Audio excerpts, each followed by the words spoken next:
Captain America, Brave New World has been released amid quite a bit of controversy. Today, we're going to talk about how the movie is, and we'll also dive into spoilers so that we can discuss this new installment in its entirety. We'll mention the surprises it holds, including the post-credits scene. So, dive into the review of Captain America, Brave New World. Before we begin, don't worry, I'll give a warning before any major spoilers, in case you don't want to learn any crucial plot details. First, let's start with the question, what is it about? The trailers honestly haven't revealed much, but essentially it's a political thriller where Thunderball Ross assumes the presidency of the United States. However, an attack against him inside the White House creates great tension between him and Sam Wilson, who is also struggling with publicly taking on the role of Captain America. Behind them lies a vast conspiracy designed to unbalance the country, and Sam Wilson must decipher who the real culprit is before it's too late. Speaking of the film's quality, it's well known that there were extensive reshoots in an attempt to fix or improve the movie, and honestly, I believe they achieved their goal. Without all the surrounding buzz, out of context, this film might come off as just an okay movie. However, everything has changed, and given that streaming offers us a wealth of content, an okay movie isn't enough to draw you to the theater. In this case, to start with, the cinematography is very poor. The camera work feels like that of a television series, and when the film cuts to the special effects, Marvel once again resorts to sequences that look unfinished, which completely pulls you out of the fiction. Following that, we have the story. Basically, it's Winter Soldier 2.0, but without quality filmed battles or solid character development. They only salvage the idea that Captain America should somewhat turn his back on the government to follow his ideals. In addition, there's an organization, or perhaps a person, pulling the strings. A.K. Bucky is replaced by Isaiah Bradley, who was the forgotten Captain America since the government tested the super soldier serum on him but never recognized him like Steve Rogers, even going so far as to unjustly imprison him. And with that, we can start discussing the major problems of the film.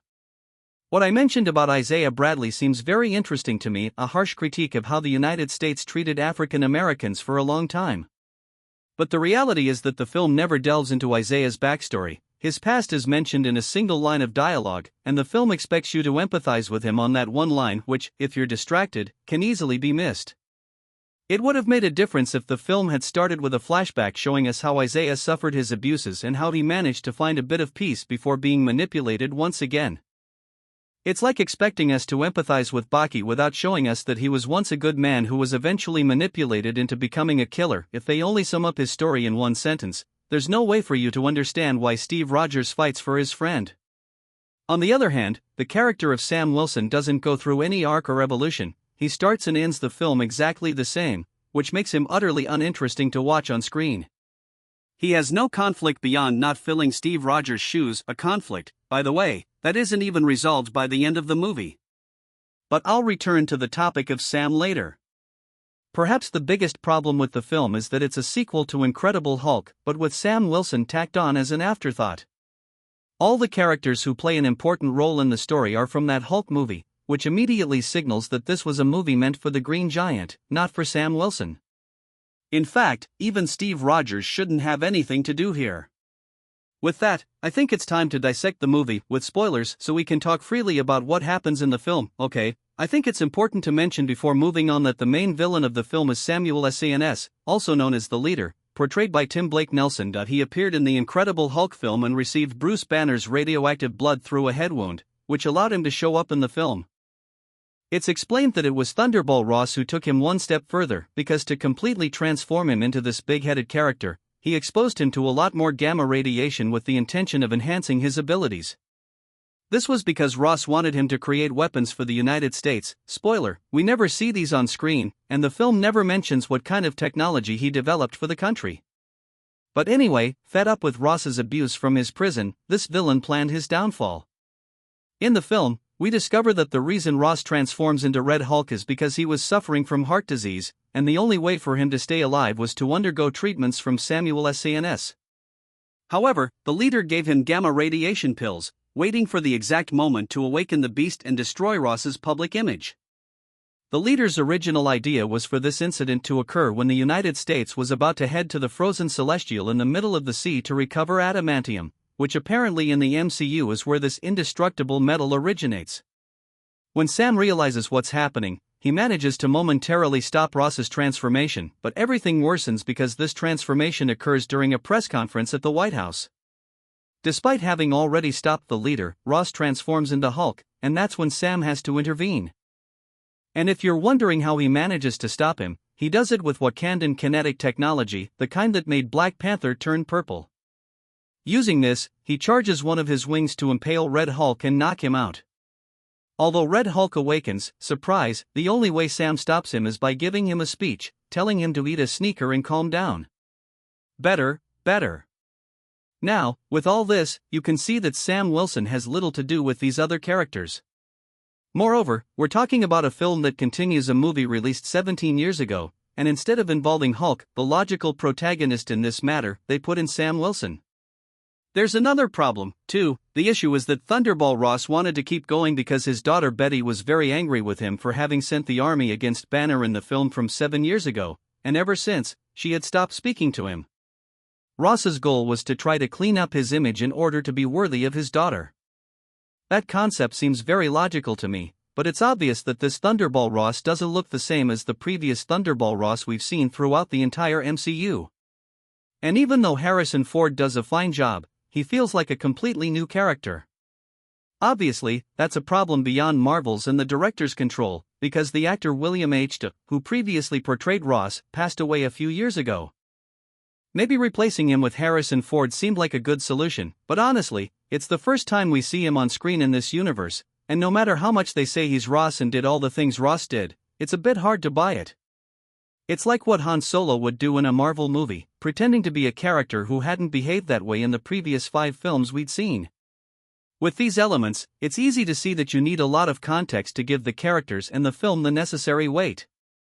You need to have seen Falcon and the Winter Soldier to know more about Sam Wilson and learn who he is. You need to have seen Incredible Hulk and been exposed to each of the characters. You need to have seen Civil War to understand Ross's story arc. With all this, it's clear that Marvel's brand has become quite scattered, and it's too much to ask audiences to grasp the development of every character. Even if you've seen every movie and series in the MCU, characters like the leader or Isaiah Bradley aren't developed enough for us to care about them in this film. And don't even get me started on Giancarlo Esposito as Sidewinder. It makes no sense for him to appear at all. It's a complete waste of the actor in a role that could have been skipped. And here we are again with Sam Wilson as Captain America. I know there's a lot of controversy about his role as Cap, and I regret to say that this film does him no favors. At the start, you see him in action, spinning around, throwing the shield, breaking arms, and all that, but inside you wonder, well, when do the true protagonists show up? You can't help but feel like you're watching an episode of a tertiary series with a secondary character. Regarding the question of whether Sam Wilson should or should not carry the shield, I've managed to downplay that question a bit and clarify, while it's the screenwriter's decision that Sam Wilson, without the super soldier serum, can face Hulk and defeat him, it's also the responsibility of the writers and producers to know when a character has enough substance to be a protagonist and when he doesn't. And it's not that Sam Wilson doesn't pragmatically deserve to be Captain America. The problem is that he's the most boring choice. His comics, like those of Cap, never sold many copies and didn't generate much fan interest. Unfortunately for Anthony Mackie, who portrays the character and does his best, Sam Wilson has nothing interesting to offer.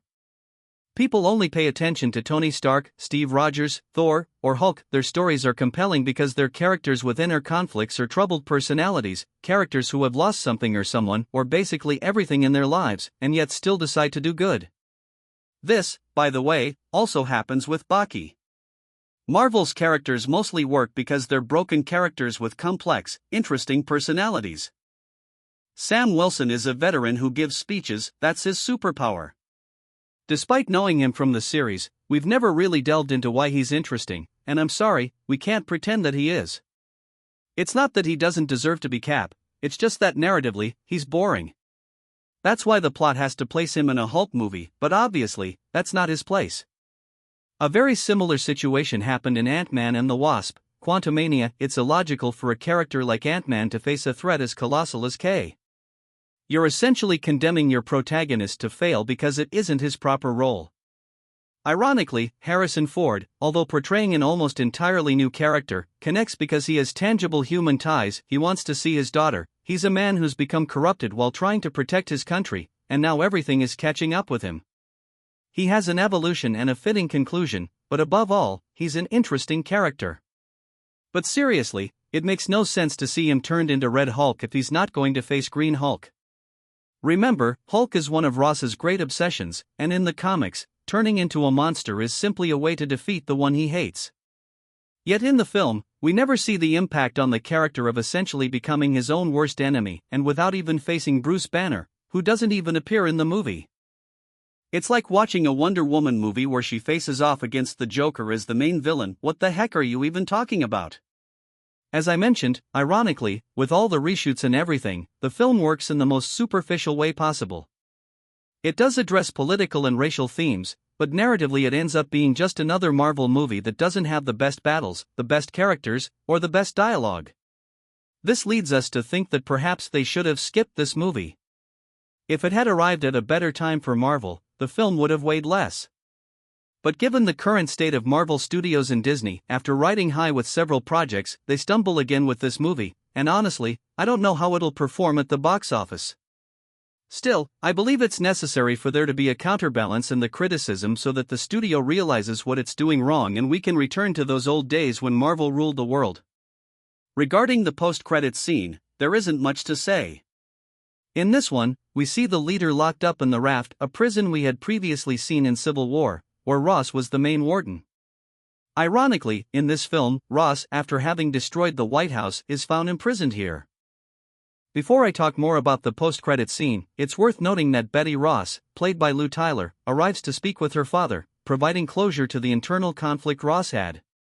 It's really refreshing to see Lou Tyler, and it makes you wonder when we'll see her again. Honestly, Hulk's stories need her. Also, it's only worth mentioning that there are some issues with the rights to Hulk, which is why Marvel Studios hasn't been able to develop a full film about the Green Giant. But speaking of the post-credits scene, Sam Wilson arrives to speak with the leader, who gives him a teaser about the upcoming multiversal battle, telling Sam that if he's ready, he should protect the world from those others out there.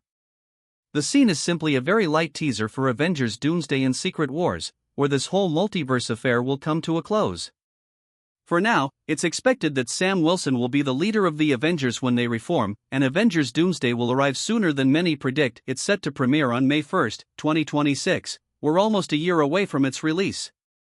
So, we'll have to wait and see what happens, because these events are very important for the future of Marvel.